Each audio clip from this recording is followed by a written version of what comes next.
আমি বসতে আসিনি স্যার, আমি আপনাকে বলতে এসেছি ম্যাডামের পছন্দের ব্লু শার্টে আপনাকে অনেক হ্যান্ডসাম লাগছে। আরে সামনে যা পাইছি তাই পরে আসছি।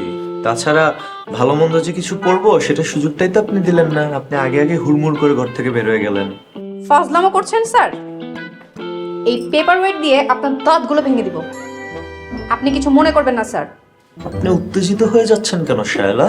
না স্যার, আমি একদমই উত্তেজিত হচ্ছি না। আমি আপনার জন্য পার্পল কালারের শার্ট বের করে রেখে এসেছিলাম, আপনি সেটা চোখে দেখেননি স্যার। অথচ ব্লু শার্টটা আমি একদম আলমারির নিচে রেখে লুকিয়ে রেখে এসেছিলাম, আপনি সেটা খুঁজে বের করেছেন কারণ এটা ম্যাডামের পছন্দের শার্ট, তাই না স্যার? এমন করছো কেন বউ? কি আপনার বউ স্যার? আমি আপনার জুনিয়র কলিগ।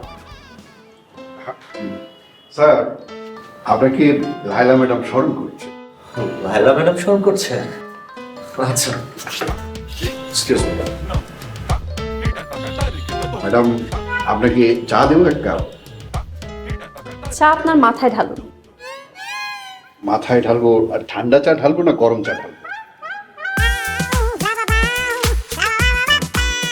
এই কথাটা শেষ করে গেল না। গরম চা ঢালবো না ঠান্ডা চা ঢালবো? আচ্ছা, বুঝিয়ে কেউ বলে না কেন? এই অফিসে সবাই এমন কেন? কি একটা অবস্থা!